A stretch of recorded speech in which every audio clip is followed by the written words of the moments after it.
Bonjour à toutes et à tous. Merci de nous rejoindre pour ce webinaire diffusé en direct sur le site de la Gazette des communes.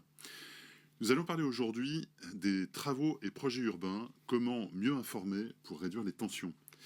C'est devenu en effet un sujet très concret pour les collectivités, comment informer sur les travaux, les aménagements et plus largement sur tout ce qui transforme le territoire au quotidien. Dans beaucoup de cas, les projets urbains restent perçus d'abord à travers leurs effets immédiats, perturbations, circulation compliquée, accès modifié, nuisances pour les riverains ou les commerçants. Pour les collectivités, cela se traduit souvent par une difficulté à disposer d'une information claire, à la coordonner entre services et à la rendre lisible pour les habitants. Nous allons donc aujourd'hui nous interroger sur une question simple en apparence, mais décisive dans les faits. Comment mieux informer pour que les projets soient mieux compris, mieux suivis et sur le fond, mieux partagés. Pour nous accompagner, je vous présente nos invités d'aujourd'hui. Tout d'abord, Loïc Robiani, bonjour. Bonjour. Vous êtes fondateur et président de VASI. Solal Gendrin, vous êtes directeur technique et produit de VASI. Bonjour. Nicolas Martinon, vous êtes responsable pôle technique de la communauté de communes du Pays de Lauzon. Bonjour.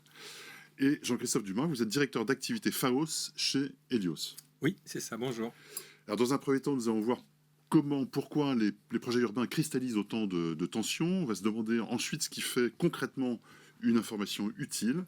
On va regarder ensuite en quoi une carte interactive, c'est de ça dont on va parler, peut devenir un outil de pédagogie et de concertation. Et enfin, on va examiner les conditions du succès pour la mise en place de la solution Open Project. Alors avant de commencer, on va faire un tour de table. Loïc Robiani, est-ce que vous pouvez vous présenter un petit peu ? Alors oui, donc je suis, comme vous le disiez, président et fondateur de la société VASI. VASI qui va fêter ses 5 ans, là, dans quelques semaines. En mai 2021, on a été créé sur Villeurbanne, donc fier d'être Villeurbanais. Donc on va commercialiser à partir de maintenant là, cette solution Open Project qu'on va découvrir ensemble, qui a une cible vraiment collectivité. Solal Gendrin, est-ce que vous pouvez vous présenter, expliquer justement, sans rentrer dans les détails, parce qu'on verra ça un petit peu plus tard, mais parler peut-être de la genèse d'Open Project, parce que ça, je pense que c'est une histoire qui intéresse pas mal. Bien sûr. Open Project, c'est une solution que j'ai vraiment imaginée de base chez moi. Je suis un grand passionné des thématiques telles que l'urbanisme et la mobilité. Et j'avais à cœur de comprendre ce qui se passait dans mon territoire, celui de la métropole de Lyon. Donc c'est vraiment pour répondre initialement à un besoin personnel que j'ai créé cette carte interactive. Et quand je l'ai publié, face aux nombreux échos positifs et aux retours de collectivités me demandant ce serait bien d'avoir quelque chose qui soit similaire, j'ai fini par créer cette fameuse carte interactive dont on va parler aujourd'hui. Et vous disiez tout à l'heure que les réactions sur les réseaux sociaux avaient été extrêmement nombreux. Oui, on a eu des milliers de réactions, beaucoup de maires, de métropoles se sont intéressés au projet. Et c'est un beau parcours pour en arriver jusqu'ici. Et c'est ainsi finalement que j'ai rejoint la société VASI pour structurer le projet. Très bien. Nicolas Martinon, est-ce que vous pouvez nous parler un peu du Pays de Lauzon ? C'est une communauté de communes qui regroupe 7 communes pour un total de 27 000 habitants environ. On dispose d'un patrimoine de 200 km de voirie où je suis le responsable du pôle technique et spécifiquement de la voirie. Voilà, on est utilisateur de Open Project, on est attaché à la communication. Voilà, on va voir tout ça après. Très bien. Et Jean-Christophe Dumas, est-ce que vous pouvez nous parler de FAOS et d'Helios ? Oui, alors Helios, c'est une société qui est spécialisée dans les équipements de la route, la signalisation horizontale, la signalisation verticale et les dispositifs de retenue. Et depuis une dizaine d'années, nous avons développé au sein d'Helios une activité d'ingénierie routière baptisée 3.0, dont je vous parlerai un petit peu plus dans le détail. Et en fait, dès que j'ai croisé Loïc et puis Solal, on n'a pas longtemps hésité pour se dire que c'était, compte tenu de ce qu'on était en train de développer, une couche d'informations supplémentaires à implémenter dans FAOS. FAOS qui a été, on a eu la chance d'être primé au concours de l'innovation sécurité routière la semaine dernière. Et donc, dans le même esprit, on a lancé un partenariat avec VASI et on en est très fiers. Très bien. Alors, avant de parler d'outils et de solutions, j'aimerais qu'on parte du terrain. Loïc, quels sont, selon vous, les problèmes principaux auxquels sont confrontées les collectivités dans leur transformation du territoire ? Alors, le problème principal, c'est je pense qu'il y a un problème interne au sein des collectivités de collecte d'informations, d'arriver à agréger toutes les informations qui sont liées aux travaux à tous les niveaux. Et ensuite, un problème de communication en interne, en externe, une fois que la collecte a été faite. Donc c'est deux problèmes qu'on a vraiment, deux soucis qu'on a vraiment identifiés. Nicolas, sur votre territoire justement, pourquoi est-ce que les projets urbains deviennent si facilement des sujets de tension? Eh bien, comme l'a dit Loïc, c'est la communication. On a du mal à être clair. Et surtout, tout ce qui se passe en amont de la communication. Il faut maîtriser ce qu'on transmet comme message. La succession d'instructions, de validations, d'autorisations qui passent par différentes collectivités, différents niveaux de validation, font qu'à un moment, ça nous échappe. Et si ça nous échappe, eh ben, ça échappe aux riverains, aux usagers. Et d'une information imprécise, on en vient à la déformation naturelle de lorsqu'on transmet un message, quoi. Pourquoi est-ce que les habitants perçoivent souvent les projets urbains d'abord comme une contrainte, alors que normalement c'est un projet de territoire positif? Et Solal, est-ce que vous avez une réponse là-dessus? Bien sûr. Mais en réalité, les riverains, quand ils sortent de chez eux et qu'ils voient un chantier, ils tombent souvent sur le fait accompli. Eux, ce qu'ils voient, c'est un trottoir barré en face de chez eux. Ce qu'ils voient, c'est leur route qui est complètement défigurée, c'est un accès qui est bloqué, c'est un trottoir qui est complètement inutilisable. Et le riverain, ce qu'il va se dire à ce moment-là, c'est pas génial, je vais avoir une nouvelle canalisation en bas de chez moi. Ce qu'il se dit, c'est mince, je vais être encore embêté pendant des semaines, j'ai des difficultés pour sortir de chez moi, qu'est-ce qui se passe encore ici? Pour réussir à faire percevoir justement le projet de territoire, je pense que c'est avant tout une question d'information. Comment est-ce qu'on présente? Si on explique aux habitants que c'est pas juste une tranchée ouverte en bas de chez soi, mais que c'est une nouvelle canalisation qui permet de faire des économies d'eau, je pense que les riverains seront d'office plus rassurés. Ils seront d'office aussi plus confiants sur la capacité de la collectivité de mener justement ces projets de territoire. Je pense que la clé, c'est vraiment la compréhension des projets. Oui, la convention. Ça veut dire que le déficit d'information, est-ce que c'est d'abord un problème de communication ou est-ce que c'est un problème plus profond d'organisation, d'accessibilité aussi à l'information? Je pense qu'il n'y a pas de déficit d'information. Je pense qu'il y a un déficit de collecte d'informations, d'arriver à les rassembler. Parce que les informations, elles y sont. Comme disait Nicolas, elles sont éparpillées. Mais c'est juste le process en lui-même qui n'est pas structuré et derrière, manque de communication. Vous pensez, oui. Ce qu'il faut se dire aussi, c'est que dans les clients collectivités, il y a plusieurs niveaux de services, il y a plusieurs services. Oui. Il y a des gens qui traitent les espaces verts, d'autres la voirie, oui. D'autres les parties électriques. Et donc, en fait, ces gens-là ne sont pas forcément en contact les uns avec les autres. Et ça, c'est un petit peu ce qu'on s'était dit quand on s'était vu la première fois. Hein. La difficulté que tu as, c'est centraliser toute cette information sur un même site, en fait. C'est pas seulement un problème d'information vis-à-vis des administrés, non. mais d'interconnexion entre tous les services, de manière à ce qu'il y ait une visibilité, une compréhension des travaux et de la problématique. Et quelqu'un ou quelque chose qui arrive à centraliser tout ça. Pourquoi est-ce que l'information vous échappe, Nicolas? Eh bien, comme on l'a évoqué rapidement tout à l'heure, c'est la multitude d'acteurs, de services instructeurs. Pour donner, nous, communauté de communes, on est gestionnaire de voirie. Donc, les entreprises nous sollicitent pour demander des permissions de voirie. Après, cette même entreprise doit s'adresser à la commune de par son pouvoir de police pour avoir un arrêté de circulation. On part d'une permission de voirie qui est délivrée sur une validité de 2 mois. Après, l'entreprise réduit sa période avec l'arrêté de circulation qui dit vous avez plus que 15 jours pour barrer cette rue de telle manière.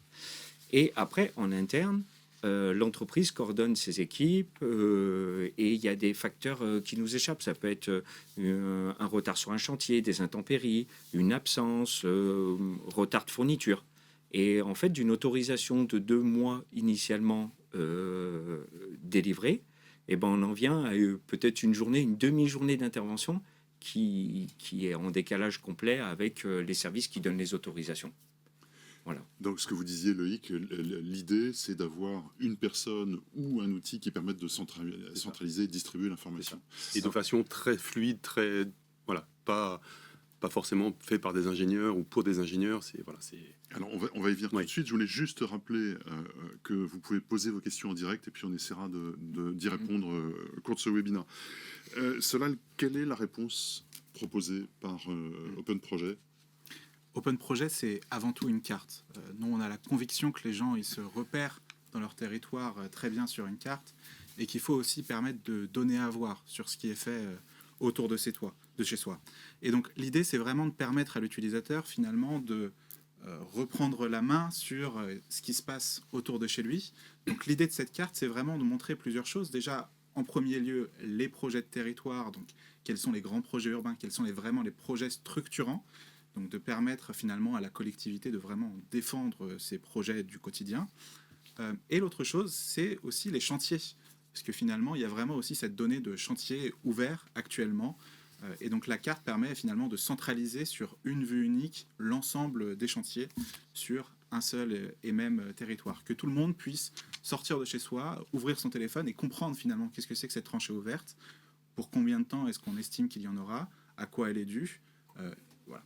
On prenait l'exemple, par exemple, tout à l'heure, justement, de cette tranchée ouverte parce qu'il y a une canalisation d'eau qui est en train d'être faite. Expliquer finalement aux gens que oui, c'est 1 ou 2 mois de désagrément parfois, mais que derrière, ça va permettre de faire à la collectivité des économies de 20 à 30% d'eau.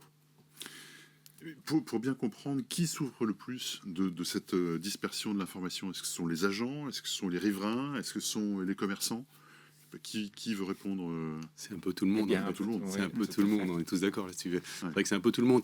Alors, celui qui râle le plus peut-être, c'est peut-être le citoyen, parce que comme disait Solal, les travaux c'est en bas de chez soi et on se dit bah tiens, combien de temps ça va durer? Mais à tous les niveaux, au niveau des collectivités, les différents intervenants râlent entre eux parce que le chantier n'est pas fini ou j'ai pas l'information. Et puis au niveau des collectivités, voilà, c'est un amalgame de tout ça. Donc c'est un peu tout le monde. Et Loïc, à partir de quel moment est-ce qu'un projet devient illisible? Alors, je dirais plutôt à partir de quel moment un projet devient lisible. Positivement. Voilà, positivement. Je pense qu'il faut qu'il soit hyper fluide, voilà. Il n'y a pas de problème de fluidité, qu'il soit, comment dire, concret. Et mise à jour, que les informations soient vraiment mises à jour en temps réel, idéalement, mais en tout cas que ça corresponde. Aujourd'hui, on a tellement d'applications, tellement de solutions où c'est à jour, mais et quand on se rend compte dans les collectivités, les informations qui sont remontées ne sont pas forcément à jour. Donc, l'idée, le succès de la solution va venir par justement la mise à jour, et ça, on en parlera plus tard, je pense. Alors, du point de vue d'Elios, Jean-Christophe, quel problème concret cette absence de vision consolidée peut-elle conduire? En fait, ce qui manquait jusqu'alors, c'était la visibilité ou la lisibilité complète des perturbations qu'il pouvait y avoir au sein d'une ville.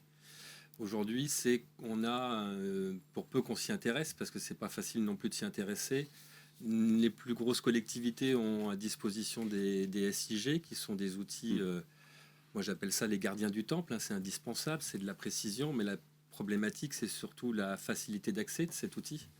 Et en fait, c'est ça qui nous a réunis très rapidement, c'est que nous, on avait raisonné sur notre applicatif, sur quelque chose de fluide, de simple, un clic, un résultat.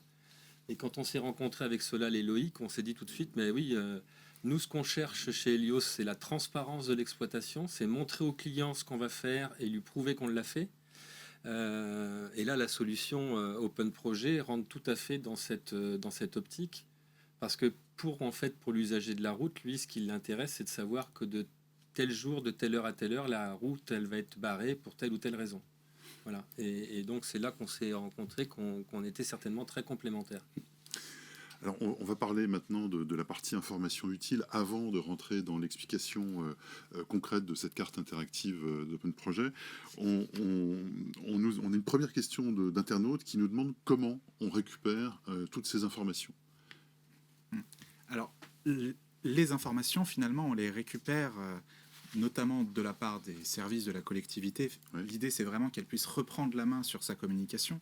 Donc les projets structurants qui seront affichés finalement sur cette fameuse carte, ce seront des projets qui seront portés par la collectivité, sur lesquels souvent déjà il y a déjà des documentations qui existent sur le site des mairies, du réseau de transport, mais ces informations souvent elles sont dispersées. Donc l'idée c'est vraiment de dire d'une part, en tant que collectivité, je vais donner à voir de mes projets structurants. Et d'autre part, si par chance ma collectivité dispose d'open data, elle peut également les faire figurer sur cette carte. Donc, par exemple, si elle souhaite mettre en avant son réseau cyclable, si elle souhaite mettre en avant son open data de chantier, elle pourra. D'accord, très bien. Nicolas, si vous deviez définir justement ce qu'est une information utile sur un projet urbain, qu'est-ce que vous mettriez en priorité? Alors, information utile, je dirais information juste. Et pour qu'elle soit juste, il faut maîtriser à la naissance la demande initiale, d'où vient si c'est un projet qui est directement porté par la collectivité. Pour ce qui nous concerne plus particulièrement dans la gestion du domaine public et des voiries routières, c'est toutes les autorisations qu'on donne. Et en fait, pour communiquer autour de tous ces travaux, ces projets, eh bien, il faut déjà que nous, on maîtrise la chaîne d'instruction, de validation de chaque arrêté, chaque permission. Voilà. Et ce qui est important, c'est que les collaborateurs, pour contribuer à l'information juste, il faut que ça soit facile. Il faut que rapidement, ils puissent se saisir de l'outil et nous dire où ils en sont. Chantier, tout simplement, quand on arrive à la fin, du process, eh bien, les travaux devaient avoir lieu lundi. Eh bien, facilement, la personne de terrain, il faut qu'elle puisse décaler, dire, ben non, le chantier ne sera pas lundi, il sera mercredi. On ne demande pas pourquoi. C'est juste, par contre, dire, le chantier a lieu mercredi. Et au moins, le riverain, il a une information juste, en temps réel, et du coup, qui est lisible. Et alors, qu'est-ce qu'une information utile justement et juste? On va rajouter juste parce qu'effectivement c'est important pour un habitant ou un usager qui cherche à comprendre un projet près de lui. Déjà, une information utile, c'est une information à laquelle on arrive à avoir accès. Ouais. C'est tout bête, mais aujourd'hui, je mets parfois au défi certaines personnes de se renseigner sur certains chantiers structurants en bas de chez soi. On ne sait pas forcément si on doit aller sur le site du transporteur, on ne sait pas si on doit aller sur le site de la mairie, parfois de la communauté de communes, parfois même, dans certains cas, de la métropole. Là, l'idée, c'est vraiment d'avoir une carte qui agrège à un endroit donné l'ensemble de ces données et qui puisse aussi s'intégrer directement dans le site des collectivités. Voilà, que ce ne soit pas un nouveau site en parallèle, mais que ce soit vraiment une intégration dans un existant. Au-delà de ça, une information utile, c'est aussi une information que l'utilisateur arrive à s'approprier. Finalement, quand on est un administré, on ne parle pas forcément un langage technique. J'ai lu au cours de ma vie beaucoup de documents de concertation. J'adore ça. Et c'est vrai que parfois, les documents, ils sont très techniques. Parfois, ils ne parlent pas forcément à tout le monde. Quand on parle, par exemple, c'est tout bête, mais entre nous, on va parler de ZAC dans les projets urbains. Qu'est-ce que ça veut dire? Beaucoup de personnes ne le savent pas. L'idée, c'est qu'une information utile, ce soit une information que les gens arrivent à comprendre, qu'ils arrivent à s'approprier finalement ces informations. Et c'est finalement tout le défi. Donc nous, on a tendance à considérer qu'une information utile, c'est une information qui arrive à parler, qui soit mise en contexte spatialement, avec des illustrations aussi. Beaucoup de personnes arrivent bien à se repérer avec un plan, une illustration du projet. Et puis aussi permettre à l'utilisateur d'aller plus loin s'il le souhaite. Beaucoup d'utilisateurs vont chercher une information de base, comme par exemple quand est-ce que le projet va se terminer. L'idée, c'est aussi peut-être de lui donner à voir. Parfois, les informations, c'est pourquoi est-ce qu'ils ont choisi cet axe pour faire ces travaux et pas plutôt celui-ci. Et donc de leur permettre aussi d'avoir accès aux documents de concertation plus élaborés, mais vraiment le faire linéairement. D'accord. Alors, vous insistez beaucoup sur l'accessibilité des informations. Et justement, quelles sont selon vous, Loïc, les conditions pour qu'une collectivité produise une information accessible, réellement fiable et utile? Je pense qu'il y a plusieurs critères. Le premier, c'est qu'il faut qu'elle soit vérifiée.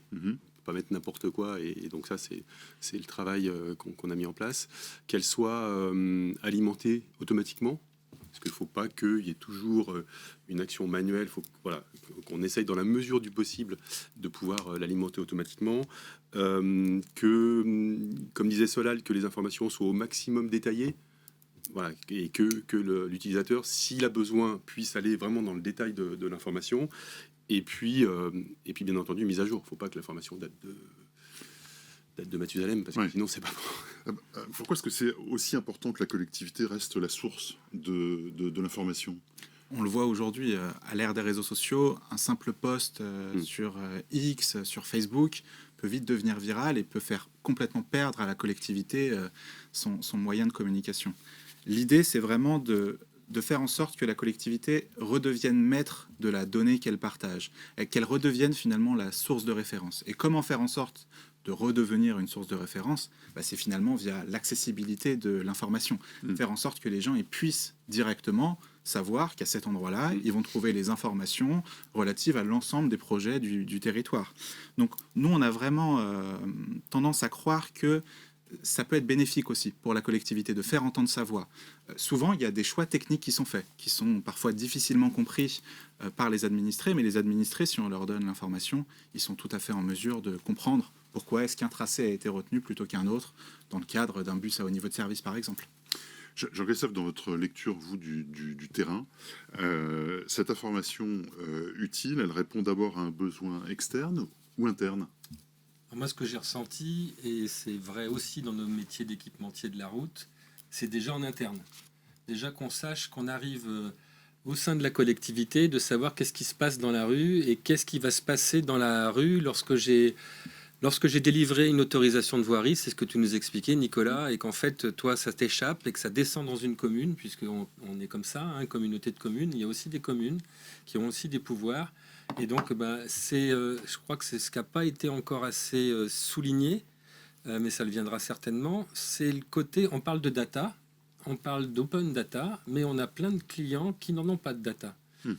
Et ce qui a fait mouche, tout de suite qui t'a séduit, c'est le fait de pouvoir dessiner sur le fond de plan toi-même ce qu'allait être une nuisance demain pour un riverain. Et donc ensuite, après, c'est une gestion de droit et c'est une gestion documentaire. C'est-à-dire qu'on a même imaginé de se passer la main d'un responsable technique à une entreprise titulaire d'un marché qui elle-même va prendre la main pour dire oui, j'interviens tel jour à telle heure.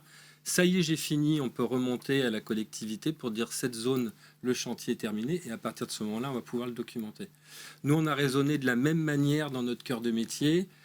On fait du relevé d'ingénierie de marquage en place, on vient entretenir le marquage, on prend en photo le marquage, on vient mettre à jour la base, on communique avec nos clients sur le fait qu'on est intervenu et que les travaux sont faits. À partir de là, on peut communiquer à l'extérieur. En quelque sorte, ça veut dire que la communication vers l'usager, c'est l'aboutissement d'un meilleur pilotage en interne. Exactement. En gros. Pour moi, c'est ça. C'est exactement ça. Trois paramètres qui sont indispensables, c'est une information courte ou détaillée, mais on privilégie la courte dans un premier temps, une localisation et un délai. Et parce qu'on se rend compte du passage d'un service ou d'une collectivité à l'autre, comme je vous l'ai dit tout à l'heure, on part de 2 mois dans une rue sur une période, sur une technique de travaux spécifiques. Ça passe dans une collectivité, on réduit le temps, le périmètre et des fois l'intervention. Alors, on va parler maintenant plus directement de la carte interactive comme un outil de pédagogie et de concertation. Juste, Nicolas, est-ce que vous pouvez, avant de parler d'Open Project et de la compréhension de ce que ça propose, qu'est-ce que vous utilisez aujourd'hui, avec quelles limites ? Alors, on a... Avant Open Project, on n'a rien inventé. On utilise les outils traditionnels, informatiques, du Word, de l'Excel, du point GPS, mais là on a on a les smartphones avec des photos pour alimenter tout ça. Mais en fait, c'est des bases de données dans des dossiers. On s'y perd. Ouais. On s'y perd. Pas très lisible, quoi. Voilà. Loïc, si vous deviez décrire Open Project de la manière la plus simple possible, comment est-ce que vous le présenteriez ? Alors, le plus simple, ça sera la présentation que va faire Solal, mais en résumé, on va dire que c'est une carte interactive qui permet de communiquer, de coordonner. Là, on parle travaux, mais pas que travaux, on verra par la suite. Mobilité, urbanisme, et qui permet d'avoir des informations détaillées par zone. Voilà. D'accord. On peut résumer. Alors justement, que voit l'administré? Je vous propose qu'on regarde un film que Solal, vous allez nous commenter en direct. Avec grand plaisir. Donc voilà, ce qu'on voit ici sur la carte, c'est l'ensemble des projets urbains, en l'occurrence de la métropole de Lyon. Donc c'est justement ce que j'appelais au préalable ces fameux grands projets. Ces grands projets, pour qu'ils soient bien lisibles, ils sont triés par catégorie. Donc là, en l'occurrence, on voit les différents projets de mobilité de la métropole de Lyon, donc les différents trams, bus à haut niveau de service. Et désormais, on voit les grands projets urbains d'urbanisme. Donc là, par exemple, on voit le chantier de la Part-Dieu, on voit que c'est une vraie carte 3D interactive, et en cliquant dessus, on voit une courte description qui permet de donner à voir sur l'ampleur du projet et ces grandes problématiques qui sont liées. Et donc, on va également pouvoir visualiser une fiche complète. C'est cette fameuse fiche complète qui redirige vers le site officiel, vers les documents, que ce soit les dossiers de presse, dossiers de concertation, et on peut également avoir un article lié. Tout se passe directement sur le site. Finalement, on ne quitte jamais cette fameuse expérience. Et je le répète parce que c'est important, cette carte, elle peut être complètement intégrée dans les sites des collectivités. Là, on passe en l'occurrence sur le module chantier. Donc, on peut voir tranchée par tranchée presque les différents aménagements qui sont en cours de création dans la métropole de Lyon. Et on peut aussi les resituer dans leur temporalité pour permettre de voir, en avançant ou en reculant avec le curseur, qu'est-ce qui va se passer à quel moment. Ici, en l'occurrence, je vous montre à quel point finalement c'est simple de créer un projet. On a juste à taper le nom, la catégorie, et c'est fait sans tromper les gens. Vraiment, là, la description va automatiquement se créer, l'article va automatiquement se créer, l'utilisateur, il n'aura plus qu'à tracer, comme sur Paint finalement, les différents projets, et vous le voyez, il apparaît directement sur la carte sans avoir rien à faire. Et c'est important de le noter, mais tout ça marche aussi sur mobile. C'est-à-dire qu'il n'y a aucune différence de fonctionnalité pour un usager qui soit sur son ordinateur ou sur son mobile. Alors, vous parlez de l'utilisateur, mais qui est cet utilisateur? C'est autant en interne de la collectivité que aussi un opérateur de travaux, etc. Exactement, exactement. Nous, ce qu'on souhaite vraiment, c'est de communiquer en externe auprès des administrés, mais aussi que ce soit un outil qui permette de coopérer en interne et de bien administrer les chantiers. Donc finalement, il a un peu cette boucle vertueuse, cet outil, qui permet d'un côté aux services de mieux coopérer, de mieux se coordonner entre eux, et d'autre part, de donner à voir finalement aux administrés, aux citoyens, de ce qui va être porté comme projet. Et dans la collectivité, Loïc, à qui s'adresse, à quel service ce projet s'adresse? Alors, dans un premier temps, ça peut s'adresser au service urbanisme, au service de mobilité, au service de communication, mais je dirais plus largement à tous les services en interne d'une collectivité. Je veux dire, mais voilà. Jean-Christophe, qu'est-ce qui vous paraît le plus intéressant dans Open Projet? La simplicité de vision, la facilité d'utilisation, le fait qu'on se regroupe tous derrière une bannière et donc un site, un portail, et qu'on a tout est centralisé au même endroit et qu'on n'a plus à chercher soit dans des classeurs, soit dans des notes qu'on ne retrouve de toute façon pas, soit dans des couches d'informations qui peuvent être complexes lorsqu'on ne les manipule pas au quotidien. Et pourquoi est-ce que la carte est le bon point d'entrée, Loïc, selon vous? Parce qu'on est habitué aujourd'hui à tout ce qui est carte interactive avec toutes les applications qu'on a à disposition, parce qu'elle permet de centraliser, parce que on permet d'avoir les informations en temps réel. Et puis voilà, c'est en bas de chez nous, on voit concrètement, comme disait Solal, voilà, la tranchée qui est faite en bas de chez nous, donc on a tout de suite l'information en direct. Alors Solal, justement, pourquoi cette carte est-elle centrale dans la conception du projet? Je pense qu'on a tous déjà vécu l'expérience, on se situe toujours par rapport à des lieux. Quand on voit des plans de projet qui sont portés par les collectivités, très souvent aussi elles communiquent avec des cartes.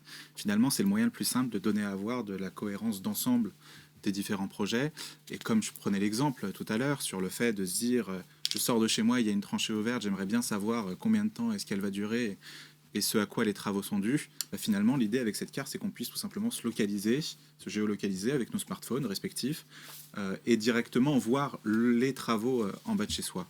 On peut tous repérer globalement là où on travaille sur une carte, là où on habite sur une carte. Donc c'est vraiment l'idée de la compréhension spatiale et de vraiment comprendre aussi l'ampleur des différents projets urbains et comment est-ce qu'on peut se situer avec eux.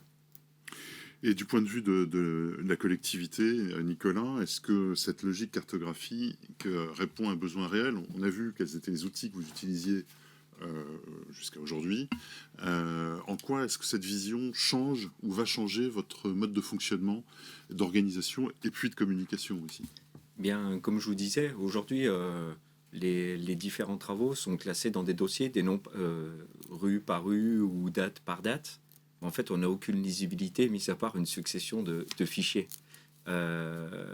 Nous, c'est important aussi de croiser les usages. Je donne un exemple. Il y a un chantier dans une rue, il y a une déviation des transports en commun. On doit délivrer une autre autorisation de travaux dans la rue voisine. Est-ce qu'on peut, parce qu'habituellement, il n'y a pas les transports en commun, et là, aujourd'hui, ils sont là. Les exemples aussi des marchés. Les marchés, il y en a dans toute la France. Pour savoir quel jour de marché, sur quelle emprise, il faut aller sur le site de la commune. Il faut regarder les horaires, peut-être l'arrêté de stationnement. On a l'information, mais il faut aller la chercher, et des fois, c'est pas évident.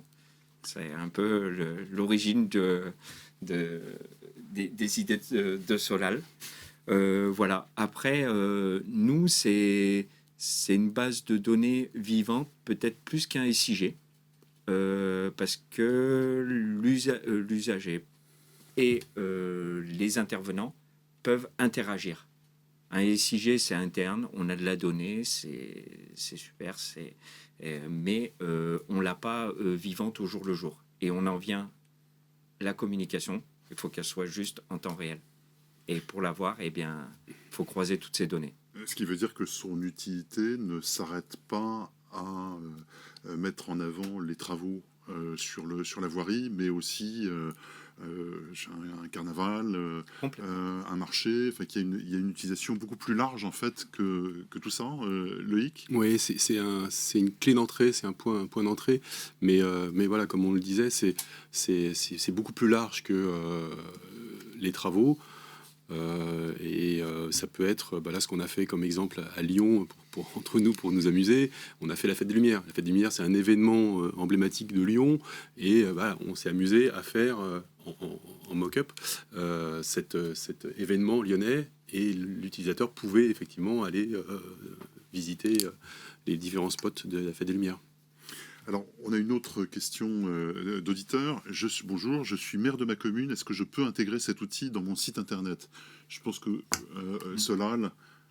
Alors, c'est complètement possible de l'intégrer dans son site internet. Au-delà de ça, aujourd'hui, on parle d'open projet. Il faut bien se rendre compte que l'usager ne verra jamais cette marque.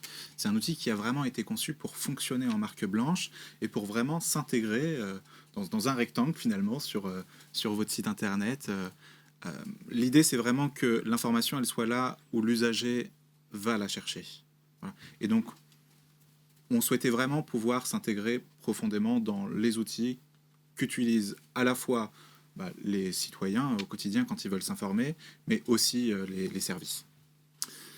Jean-Christophe, en quoi une carte avec une vue consolidée des perturbations peut-elle devenir un véritable outil d'exploitation et pas seulement de communication? Je pense que c'est pour éviter d'avoir des interventions incohérentes, en fait. On a tous vécu ça en tant qu'usager de la route, où on voit une tranchée une semaine, aller reboucher au bout d'un mois, et puis finalement, le mois d'après, il y a à nouveau une tranchée sur le trottoir d'en face, quoi. On se dit, ils n'auraient pas pu tout faire l'ensemble. L'idée de pouvoir visualiser sur une même carte tout ce qu'on disait tout à l'heure en introduction, en fait, tout ce qui allait perturber potentiellement la vie au village ou la vie de traversée de commune, je pense que ça reste quelque chose d'hyper important. Après, l'un des atouts d'Open Projet, c'est de pouvoir faire vivre la base. C'est quand même l'atout majeur, parce que c'est pas tout de tracer un trait de crayon, c'est de se passer la main entre entreprises, et surtout ensuite l'enlever, ce trait de crayon. Et le gardien du temple, moi j'ai l'habitude de les appeler comme ça, reste le patron du SIG, parce que lui, il lui faut de la data. Une fois que le chantier est terminé, oui, là, on va pouvoir communiquer pour dire que tout s'est bien passé, et on reste maître de la donnée dans le SIG.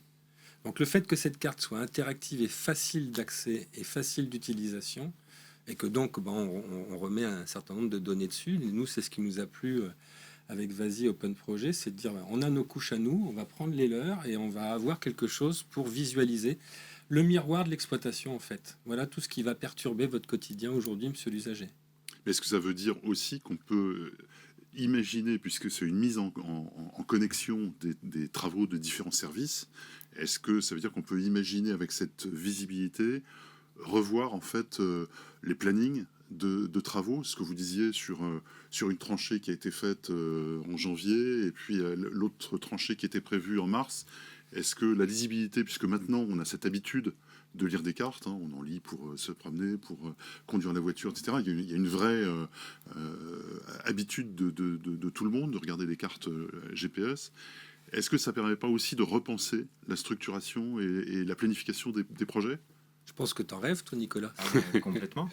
Et c'est la visibilité en temps réel. Oui. Le format traditionnel, c'est, je parle pour des chantiers de plus grande ampleur, mais c'est le panneau de chantier avec une date de démarrage, une date de fin. Oui, on est dans les projets, on est dans la programmation, mais il y a la vraie vie sur le terrain. Le chantier il a pris du retard, un fournisseur, ça peut être n'importe quoi, des intempéries, et il n'y a rien de pire en tant que gestionnaire de l'espace public, c'est d'être encore en chantier 3 semaines après la date de fin et on est sous le panneau et c'est marqué fin mars les travaux et au mois d'avril on y est encore, quoi. Et en plus, le panneau de chantier, c'est synthétique, c'est juste une information, on ne peut pas aller plus loin dans l'information. Tout à fait.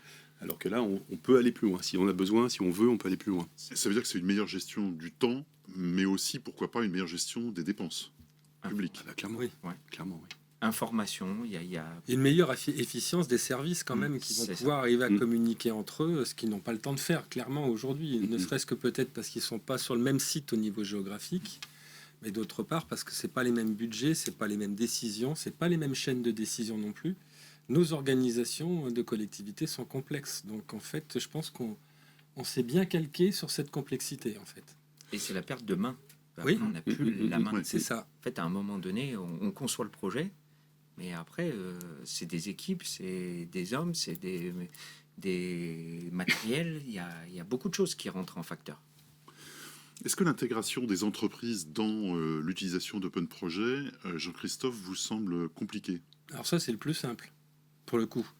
Alors c'est le plus simple parce que moi, c'est mon job depuis presque 30 ans. Je travaille avec les collectivités. Il suffit que l'élu, que la personne qui porte le dossier le décrive précisément dans son cahier des charges. Il suffit que tu décrives demain, que tu utilises une solution qu'on peut nommer ou pas d'ailleurs, qui nous sert à mieux géolocaliser les travaux et les zones de perturbation, que ça va être géré par des droits d'accès et qu'on va se passer la main et que ça sera un élément de toute façon dans les critères de jugement des offres. Et là, les entreprises ne se posent pas la question. Et même pour elles, c'est un plus. Parce que ça leur permet justement de cadencer leur séquence de travaux et voilà, donc c'est gagnant pour tout le monde en fait. Quel type d'informations, à votre avis, il faut réussir à agréger dans l'outil, Loïc ? Alors, il faut, je ne sais pas s'il faut, mais en tout cas, oui, aujourd'hui, il y a les pistes cyclables, il y a tout ce qui est voirie, tout ce qui est... Mais après, c'est à la carte. C'est-à-dire, si la collectivité veut intégrer les événements, veut intégrer l'urbanisme, veut intégrer... Voilà, c'est à la carte. Mais voilà. Jean-Christophe, vous êtes d'accord avec ça ? Il y a d'autres types de données que vous pensez pouvoir... À mon avis, il y a plein de données auxquelles on ne pense pas encore. Oui. Moi, je sais que j'ai croisé des clients comme toi sur des salons qui me parlaient de l'occupation de la végétation sur le domaine public, par exemple. Donc ça, c'est carrément à détecter, à centraliser. Parce que, par exemple, il va y avoir une rue à barrer parce qu'il va y avoir un élagage, par exemple. Voilà, donc moi, je pense qu'on n'est pas au bout de nos surprises. Et en réalité, c'est nos clients qui nous donnent les idées. Parce que ce qui est sympa dans l'aventure, mine de rien, c'est qu'on croise quand même des clients. On ne fait pas ça de chacun de notre côté. Et quand on a des clients, ce qu'on appelle des bêta-testeurs, qui vous disent tout de suite c'est super ton truc, et puis qui vous aident à pousser des solutions auxquelles on n'a pas encore pensé, voilà, c'est gagné. Hein. Enfin, je pense qu'on est Ah dans bah, une dynamique. c'est la base de la solution qu'on propose, c'est que faut que ce soit une solution qui soit opérationnelle, qui soit donc pour les collectivités, Mhm. par les collectivités et pratico-pratique. Et je rajouterais du coup qu'on est en début de mandat, mais Oui. c'est aussi une période où les maires nouvellement élus ou sortants, c'est le moment de montrer les différents projets que les collectivités souhaitent pousser sur leur territoire, que ce soit sur les sujets d'éducation, que ce soit sur les sujets justement de parcs, jardins, d'inventaire des arbres par exemple. C'est des thématiques intéressantes et qui peuvent justement être montrées sur cette carte. Donc voilà, je pense que c'est le moment parfait si on a envie de donner à voir sur les différentes politiques qu'on va avoir envie de pousser pendant ce mandat.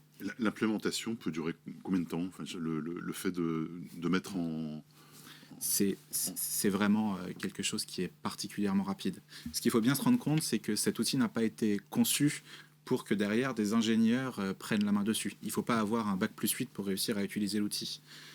Je le répète souvent, mais si une personne sait utiliser Word, si une personne sait utiliser Excel, aujourd'hui, l'utilisation de l'outil sera encore plus simple. Ça a vraiment été pensé pour réduire au maximum les frustrations. On peut se dire, oula, dessiner sur une carte interactive, ça peut être compliqué. Vraiment, vous allez voir, c'est aussi simple que dessiner quelque chose sur Paint, si les gens connaissent. Voilà, c'est pas plus compliqué à utiliser que ne pourrait l'être Facebook ou n'importe quel site internet qui préexisterait. Alors Nicolas, si on se place du côté d'une collectivité, qu'attend-on d'un tel outil pour qu'il soit vraiment adopté? Eh bien, facilité d'usage sur toute la chaîne, de la création du projet à l'exécution, la clôture du chantier. On a beaucoup de travaux qui démarrent, mais on ne sait pas vraiment quand est-ce qu'ils sont clôturés.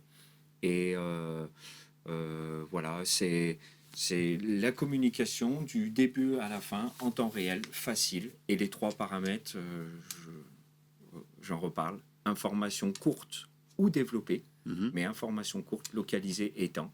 Et avec l'évolution du chantier, elle s'affine et elle vit. Et alors, une question, Loïc ou Jean-Christophe, quels sont les prérequis de mise en place et comment est-ce que vous faites pour que l'outil reste simple à prendre en main? Je ne sais pas qui veut répondre, peut-être les deux d'ailleurs. Là, on est les gardiens du temple. Hein. Nous, c'est facile. On n'est pas de la génération informatique, donc on dit voilà ce qu'on veut. Derrière, il y a Solal qui nous dit c'est compliqué. Donc on lui dit bah oui, non, Solal, sinon tu serais pas avec nous. Et voilà, et on se donne rendez-vous et ça avance. Non, ce qui est le bonheur, c'est de répondre aux besoins de nos exploitants. Et les exploitants, ça reste, bon, si on parle d'Helios, ça reste les agences travaux qui font vivre l'entreprise quand même. Et pour une collectivité, ça sera le client. Donc en fait, c'est pareil, on a les mains dans le cambouis, on a les mêmes problématiques de gestion d'entreprise, de gestion de dépenses et de gestion de budget et de transparence d'exploitation vis-à-vis des usagers et voilà, des gens qui payent leurs impôts dans les villes. Et ces prérequis, Solal ou Loïc, je ne sais pas qui veut répondre, quels sont ces prérequis? Je peux y répondre. Les prérequis, on a voulu le garder vraiment à l'essentiel. Nous, l'idée, c'est vraiment d'avoir potentiellement une image qui soit ajoutée pour les différents projets, une description ou même un article. Comme on a vu, on a une IA qui permet de rédiger finalement des brouillons d'articles basés sur les documentations officielles. Donc il n'y a pas de mécanique d'hallucination par l'intelligence artificielle. Et l'idée, c'est toujours la même chose. Hein. C'est le même triptyque que disait Nicolas: information, localisation et temporalité.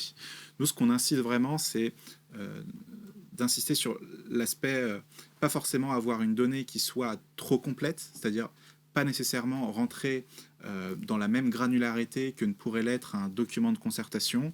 L'idée, c'est que si la personne souhaite fouiller, qu'elle puisse le faire. Donc avoir finalement des documents qui soient associés au projet qui serait montré par la collectivité. Mais l'idée, c'est vraiment d'aller à l'essentiel, de parler de temporalité, de séquençage, de parler d'hypothèses retenues ou non potentiellement, parce que ça peut aussi intéresser les gens. Comment est-ce que vous accompagnez les collectivités, Loïc, et quel équilibre est-ce que vous cherchez entre l'assistance et l'autonomie? L'équilibre, je mettrais plutôt sur l'autonomie parce que déjà d'un point de vue économique, si on assiste toutes les collectivités de France, ça va être compliqué pour nous, mais qu'elles prennent la main sur la solution. Donc on est plus sur une position autonomie, assistance si besoin, mais plus sur une politique d'autonomie. Et Jean-Christophe, pourquoi est-ce que pour vous, cette logique de maîtrise par la collectivité vous semble importante dans les mises en place d'un outil comme Open Projet? Les collectivités, elles vont refuser d'être liées avec un prestataire de service. C'est ne serait-ce que pour la transparence et l'équité du Code des marchés publics. Il n'empêche qu'elles peuvent quand même préférer une solution par rapport à une autre. C'est là que je dis, c'est toute la finesse, mais c'est notre job quand même. La finesse, c'est de décrire la solution. Et après que le meilleur gagne, on a plein de collectivités aujourd'hui qui allotissent leur marché et qui décrivent précisément leurs besoins. Je parle de la métropole de Lyon, par exemple, clairement, qui a défini clairement qu'elle voulait des remontées numériques de ses travaux. Et aujourd'hui, il y a 3 entreprises qui y travaillent et chacune travaille avec sa solution. Donc je pense que le positionnement de VASI et d'Open Projet, il est hyper fin parce qu'en fait, on ne met pas de logo en face et on donne accès à une solution.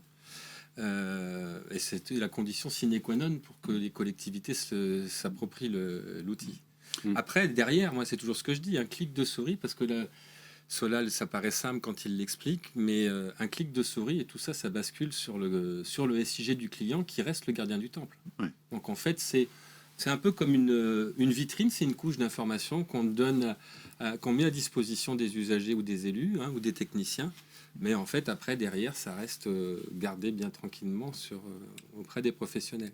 Justement, on a 2 questions d'internautes. Il y en a une, qui est comment est-ce que la collectivité reste maître de ces données? Je pense que vous y avez répondu, elle a la maîtrise totale Oui. de l'ensemble des données. Et l'autre question, quel est le coût de cette solution? Est-ce qu'on en parle? Alors, on pourra en parler une prochaine fois. Mais en fait, c'est un coût... c'est en mode SaaS? C'est en mode SaaS, voilà. D'accord. Je pense que ce qui est quand même important à préciser, c'est que nous, notre solution, elle ne crée pas de dépendance entre Open Projet et la collectivité.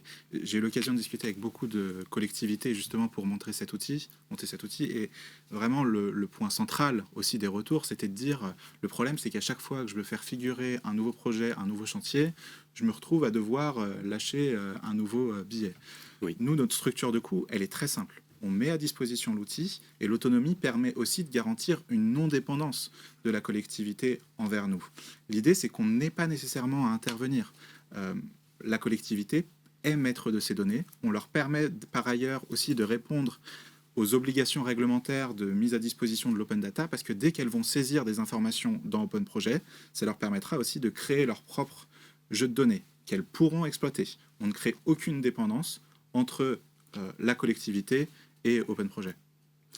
D'accord. Et une petite question pour Jean-Christophe. En quoi est-ce que la marque blanche répond à une attente des collectivités? C'est une question d'éthique, c'est ce que je vous disais, de transparence vis-à-vis des autres entreprises, en fait. Bon, ça restera tout relatif parce qu'on est quand même là pour faire le buzz, nous, derrière. Et ça a été une demande, en plus, des collectivités. Une demande des collectivités.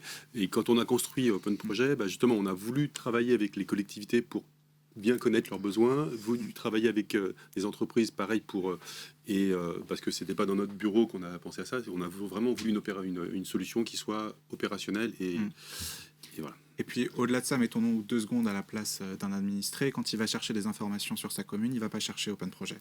L'administré va chercher le nom de sa commune, avec potentiellement le mot-clé travaux. Et c'est ici qu'on doit être positionné. On ne doit pas chercher à tout prix à essayer de nous mettre en valeur notre outil. Nous, on met à disposition des collectivités un moyen de faire en sorte que les gens puissent se renseigner. Il faut qu'on soit là où les gens cherchent. Donc c'est simple. Pas de logo Open Projet sur la solution qu'on vend, pas de couleur Open Projet sur la solution qu'on vend. Tout à fait. Le logo, c'est celui de la collectivité. Les couleurs, ce sont celles de la collectivité. Le contenu des articles, il est choisi par la collectivité. Les images, idem. Très bien. Alors, on a un petit peu dépassé le temps imparti. Donc on va conclure. Avant de conclure, je voudrais faire un petit tour de table et vous demander quel point de vigilance il faut garder en tête pour qu'un outil comme Open Projet soit réellement utile. Qui veut commencer? Solal? Oui, bien sûr. Alors, j'en parlais déjà, mais il y a la notion de la technicité de la donnée. Il faut vraiment faire en sorte de s'adresser aux personnes qui vont le consulter. Et puis, il y a aussi cette question d'appropriation. Il faut que les gens arrivent à comprendre et vraiment s'imprégner de l'information. Rendre une information accessible, par exemple, au travers d'un dossier de concertation, parfois, c'est pas suffisant. Parfois, il faut réussir à aller, à vraiment s'adresser à la personne. Même question, Loïc. Moi, je dirais que ça reprend un peu ce que disait Solène, c'est pas un outil pour Bac plus 8, comme tu disais tout à l'heure, c'est vraiment un outil à destination des citoyens, des entreprises, des collectivités. Faut que ce soit leur outil. Donc, un message clair, lisible, simple, fluide. Voilà, ce sera bien. Jean-Christophe? Je dirais continuer dans le fait de se dire qu'on développe un outil d'aide à la coordination des différentes intervenants, entreprises ou même régies. Et puis pas faire une usine à gaz, donc rester sur cette dynamique, parce que je pense que c'est ça qui plaît et c'est ça qui potentiellement t'a plu aussi quand on s'est rencontrés. Exactement. Ouais. Nicolas, justement. Oui. Le plus important de tout ça, c'est une information juste, mais pour qu'elle soit juste, il faut la maîtriser. Et après, ne pas oublier de la faire vivre. Voilà, c'est Très bien. outil interactif. Parfait. Écoutez, ce webinaire s'achève. Merci à nos intervenants de nous avoir éclairés sur la question des travaux et projets urbains, comment mieux informer pour réduire les tensions. Merci aux internautes de nous avoir suivis pour leurs questions. N'oubliez pas que vous pouvez commenter et noter ce webinaire. Pour plus d'informations sur Open Project, connectez-vous sur openproject.com. Pour finir, ce dernier sera disponible dans la journée en replay sur le site de la Gazette des Communes. Voilà, merci à tous. Merci à vous. Merci beaucoup. Au revoir.